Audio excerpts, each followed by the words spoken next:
going on, everyone? Gormy here. Today, I've got a fun video for you guys. So, I had a lot of fun doing this video because I was approached over the weekend in the Discord saying, hey, I need a tactic. Can you make me a tactic? Of course.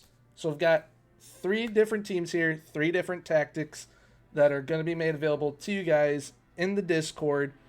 They were all requested by different people, so I'll be listing them here while we're going so that they know, all right, this was made for your team.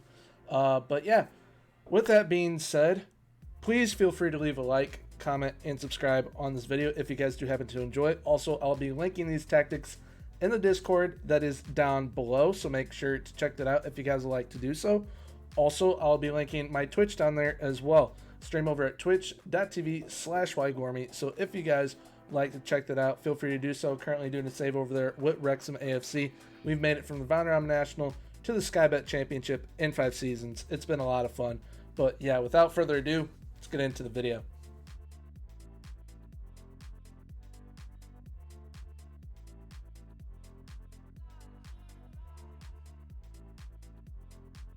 Alright, so first up, we have got Lordulcd Football Club. We have got the Berserker for Turucius. Now, he wanted a tactic that can help him win the league. He was struggling a little bit to do so. I actually helped him a little bit, told him, all right, why don't you run a test, see how you do, and he finished second. Well, Turucius, I'm glad to say, I found a tactic that will help you win the league. So, we've got a 4-3-3. It is very, very solid, and I love the results that we got. So we've got an advanced forward on attack up top, 2 inside forwards on attack. We've got 2 box-to-box midfielders on support, a deep line playmaker on defense sitting between them. We've got 2 wing backs on support, 2 central defenders on defend, and a sweeper keeper on defend. The advanced forward was left as is. The inside forwards, only thing that I added to them was crosses aimed at center. There we go. I hate that it says cross aim center. Just aim crosses at center. That makes a lot more sense. But box-to-box midfielders have dribble less, get further forward, move into channels. Deep line playmaker is tackle harder. The wingbacks have cross more often, cross their aims at center. Nope, I did it again. Aim crosses at center. There we go. And then dribble less. Both of them have that. And then the central defenders have tackle harder on. Played with an attacking mentality. We have got attacking with wide. We pass into space. We've got focus play down the left and the right, and we play out from our defense. We work the ball into the box and use mixed crosses. We've got slightly shorter passing, higher tempo, and dribble less. When we're in transition, we counter press and counter. We've got distribute quickly and take long kicks. When we're out of possession, we have a much higher line of engagement, a higher defensive line, more urgent press and intensity, prevent short goalkeeper distribution, and stay on feet. And the set pieces that will be linked with this are the elite corner set pieces and the elite set piece tactics. So they will already be on this tactic as well as the other 2. So don't worry about downloading it, but I will link it in the Discord for you guys to download if you guys wish to do so. But here we go into the squad and how they did. We've got 27 goals and 2 assists from our striker, Vidar Orn Kjartansson, I believe is how you say it. That's a fun name. We've got Amor Leuni. He had 7 goals and 6 assists. Aaron Donham with 7 and 9. Jonathan Talas Nation with 4 and 3. CD Yada with 3 goals. We have got Frederick Oldrup Jensen with 2 goals. Brady Sandeman with 1. Felix Hornmeyer, I believe is how you say it, with 1 and 2. Same thing from Bjordal. We've got Nasberg with 1 and 1. Adekugbe with 5 assists.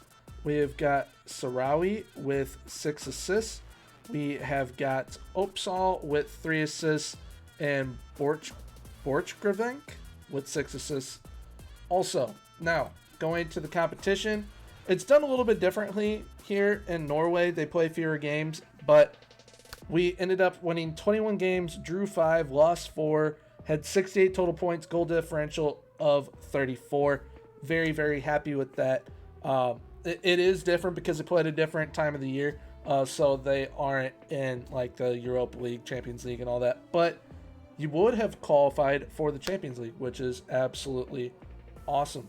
So, yeah, let's get into the team and player overview. All right, so team overview.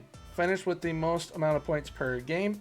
We finished in third with the most goals for with 56. Most shots for, we finished in first with 409. Fewest shots against at 235. Best pass completion, we were in 8th at 82%. Most possession at 51%, we finished in 6th. We were not in most tackles won. Most dribbles made, we tied in 5th with 77. Most shutouts, we had 17, which was the most in the league. And we conceded the fewest amount of goals with only allowing 22. Now going to the player overview, we had the league's top scorer, which he outscored the next player by 10 goals. Donham had 9 assists, leading the league, and Leone in 8th with 6th.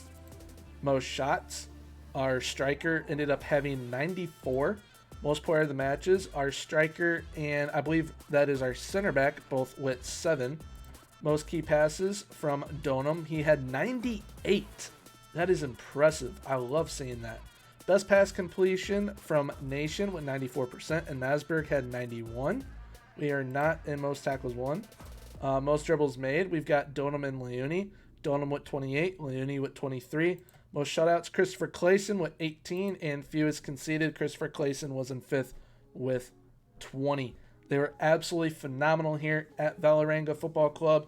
Very, very happy with the test results for this tactic. Now, on to the next one. All right, next up, we have got a 4-2-4 called the Impaler for Lordulcd. We used CFR Cluj from Romania. Now, Lordulcd was having issues with his team with being able to compete in Europe. This tactic, buddy, is definitely going to help you do that. I could not believe some of the results they got in Europe. They did not make it out of the group stage because of head-to-head. They actually could have gone through in the first season with the Champions League through the group stage, being in a group with Real Madrid. It is absolutely insane. They did very, very well. But getting into the tactic, we have got an advanced forward on attack, a poacher on attack, a inverted winger on support, a winger on support, a deep line playmaker on defend, a ball-winning midfielder on support, 2 fullbacks on support, a ball-playing defender on defend, and a central defender on defend, while having the sweeper keeper once again on defend. Now, the advanced forward, we put shoot more often on him, as well as the poacher we put shoot more often on, but we told the poacher to move into channels. The inverted winger crosses more often, aims his crosses at center, and gets further forward. The winger on the other side aims his crosses at center and gets further forward. The fullback on the left side aims his crosses at center. He crosses more often, dribbles less, runs wide with the ball, gets further forward, stays wider, and tackles harder. That's a lot of instructions, but it really paid off. The ball-playing defender dribbles less and tackles harder. The central defender tackles harder. And the fullback on the right crosses more often. Crosses are aimed at center. He dribbles left. Dribbles less. Cuts inside with the ball, gets further forward, stays wider, and tackles harder. We played with an attacking mentality. In possession, we are fairly wide. We pass into space. Focus the play down the left and the right while playing out of the defense. We work the ball into the box with mixed crosses. We are slightly more direct in our passing. We have a much higher tempo. We dribble less as well. In transition, we counter press and counter, and we distribute quickly with long kicks. Out of possession, we've got a higher line of engagement with a standard defensive line. We have more urgent pressing intensity. We prevent short goalkeeper distribution, and we stay on feet. Now getting into the squad, Mario Rondon had 32 goals and 7 assists. Gabriel Debellew, I believe is how you say it, had 18 goals and 8 assists. Bilal Amrani had 14 goals and 11 assists. Cyprian Dake had 14 and 12. Chipchu, I think that's how you say it, Chipchu, one of the two. He had 5 goals and 8 assists. Ben Yusuf had 4 and 1. Same with Burka. Karnat had 4 and 4. Pereira had 3 and 2. Dennis, I'm not pronouncing the last name, Dennis had 3 goals. Bordeaux had 3 and 9. Pone had 2 and 3. Sigurd Janssen had 2 and 5. Sister with 2 and 4. Susic with 1 and 4. Manea with 1 and 6. Vinicius had 1 goal. Belgradine had 1 assist. Aurelio had an assist. Suarez had 1. Kamara had 6. Hoban had 1. And Ledovlevici? That is a fun name. Ledovlevici had 1 assist as well. But like I said, schedule-wise, they did compete pretty well in Europe. Beat Fola Esch, then they beat Tel Aviv, then they beat Celtic, then they beat Molde in a 2-legged performance. Then they beat Lokomotiv Moscow, lost the first game to Real Madrid 2-0, okay? Then they have Benfica. They drew them and then lost to Benfica. And then they ended up playing Lokomotiv Moscow, which they drew. And then they beat Real Madrid 2-0. They beat Real Madrid, man. They beat Real Madrid.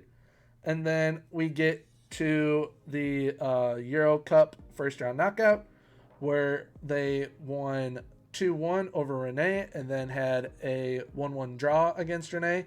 And then they got knocked out by St. Gallen, unfortunately. But in the league, they were absolutely insane and ended up winning the league. But this tactic definitely going to help you in Europe, bud. Definitely going to help you. Now, like I said, in the Romanian First League, they won the league. They basically did it twice with how the Romanian First League works.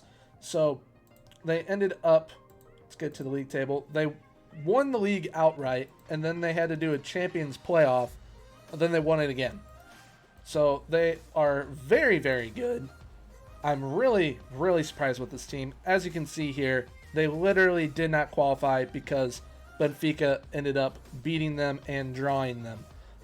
So they had 1 over on them. But otherwise, CFR Cluj would have gone through in a group with Real Madrid in it. So that is absolutely awesome. Unfortunately, they got knocked out in the quarterfinal of the Romanian Cup. And in the Romanian Super Cup, they were runners-up. But I feel if I could have made signings, we definitely could have won both. But that's besides the point. So now we are going to get into the team overview and player overview. All right, so now getting into the team and player overviews. We finished with 1.45 points per game. Most goals, we ended up having 82 goals for. Most shots, we ended up having 630, which is pretty crazy. Fewest shots against, we had 399. We were not in best pass completion, most possession, or most tackles won. But most dribbles made, we actually also were not in. Forgot, we were actually in possession. I was confused on which one it was. So in fourth, we finished with 52% possession. And then we finished in first with most shutouts with 16, tied in a 3-way tie actually. And then fewest conceded, we finished with 39. Now, player-wise, we came in second with goals. Mario Rondon had 22 goals. We are not in most assists, unfortunately. Most shots, Mario Rondon had 113. Most player of the matches, Rondon had 6. Key passes, Dake, I believe that's how you say it, Dake, or Diach. It might be Diach, actually. That sounds way better than Dake. 107 key passes right there. Best pass completion, Yusuf had 93%. Most shutouts, Belgradine had 15. And then he let in 27. So overall, great performance from CFR Cluj, especially in Europe. Very, very happy that we were able to find a tactic that can help you compete in Europe, because when I had to compete in Europe with Dynamo Moscow, I ended up having to switch up a lot of stuff to be able to do so. And in the end, it ended up working out because we actually beat Real Madrid 2 using the tactic. So, yeah, figured out a way for you to compete in Europe, bud. So hopefully you enjoy. On to the next one. All right, so now we are here with Real Sociedad with the Matador for Kian. So I wanted one more team to do the video, and I was like, all right, what should we do? Kian goes, do Real Sociedad. You got it. So we are running a 4-2-3-1 called the Matador. We have an advanced forward on attack, 2 inside forwards on attack, advanced playmaker on attack, a deep line playmaker on defend, a ball-winning midfielder on support, 2 wingbacks on support, central defender on defend, both of them, and then sweeper keeper on defend. The advanced forward shoots more often. The inside forwards aim their crosses at center. And then the advanced playmaker gets further forward and moves into channels. Deep line playmaker tackles harder. The ball-winning midfielder dribbles less and gets further forward. The wingbacks aim their crosses at center, cross more often, and dribble less. And the central defenders tackle harder. Play with an attacking mentality. Attacking with wide approach play. We've got pass into space, overlap on the left and the right, and play out from our defense. We work the ball into the box with mixed crosses. Passing directness is slightly shorter and extremely high tempo is used. We also dribble less. In transition, we have got counter press. We do not counter or hold shape. We have got distribute quickly and take long kicks. When we are out of possession, we have a much higher line of engagement for the offense and a higher defensive line. We have extremely urgent pressing. We have prevent short goalkeeper distribution and stay on feet. Overall, they did very, very well. I was surprised with how well they did, actually, because at one point they were not doing too hot, but they rebounded and ended up playing pretty well. So I was very, very happy with it. Competition-wise, they ended up finishing in 5th by a point. If they had one more point, they would have finished in 4th, which honestly I think that they definitely deserve to finish in 4th. But like I said, from that little slip-up that they had during the season, they ended up finishing in 5th. But they were the runners-up in the Spanish Cup. They lost out to Barcelona. And then in the Spanish Super Cup, they got knocked out in the semifinal by Athletic Bilbao. They got knocked out by Galatasaray in the Europa League. But yeah, overall, very, very solid performance. Squad-wise, we've got Alexander Isaac with 33 goals and 34 starts. So that's awesome. He also had 5 assists. Mikel Oyarzabal had 17 and 7. Baron Tech, I'm calling him Ander. He has 10 goals and 5 assists. Carlos Fernandez with 9 and 2. David Silva with 6 and 15. Porto with 5 and 5. Marcalians with 4 and 2. Adnan Januzaj with 4 and 14. John Bautista with 3. Robin Le Normand had 3 and 2. Munoz had 2 and 4. Elustando had 2 and 2. Roberto Lopez had 1. Zubamendi with 1 and 2. Sangali had 1. Guevara had 3 assists. Zubeldia had 1 assist. Marino with 2 assists. Grazabel with 4 assists. Romero with 1. Gritty with 1. Gritty had 2, and Zaldua had 2. Yaramendi with 1 assist because he was injured like the entire season. And then Nacho Monreal had 5 assists. So overall, fairly good performances. Really like Alexander Isaac's performance. He did very, very well. But now let's get into the team overview and player overview. All right, so we finished in 5th with points. Most goals, we finished in 3rd with 69. Nice. Most shots for, we finished in 4th with 540. We finished in 8th with fewest shots against with 390. Our best pass completion, we were not in. Most possession, we were, though. We were in 8th with 50% possession, and the others we were not in. Player overview. Alexander Isaac was in 3rd with 21 goals for the league. Most assists, David Silva in 2nd with 11, and Adnan Januzaj in 6th with 9. Most shots for, Alexander Isaac tied in 2nd with 117, joint with Luis Suarez. Most player of the matches, Alexander Isaac had 5. Most key passes, Adnan Januzaj with 117. That is absolutely awesome. We were not in best pass completion or tackles won or dribbles made, but we were in most shutouts with Alex Romero. He had 12. So overall, like I said, very solid performance. If you were able to bring in a signing or 2 with Real Sociedad, I definitely think it could put them over the top and they could push for top 3 contention in the league for sure, because with how inconsistent Barcelona can be, same thing with Real Madrid and Atletico Madrid from my tactic testing, you can definitely get a top 3 finish with Real Sociedad, especially with this tactic. And all you really have to do is bring in another player or two, because, I mean, where I finished with them in 5th, I mean, $14 million. You definitely can bring in at least a player for that price that can definitely help you out a little bit. But yeah, that is it for this video. I hope you guys enjoyed. If you guys did enjoy, please leave a like, comment, and subscribe. And let me know in the comments below what you guys think of this. If you guys would like me to do more of these in the future. And if so, leave your recommendations in the Discord or in the comments down below. But until next time, have a good one. Bye-bye.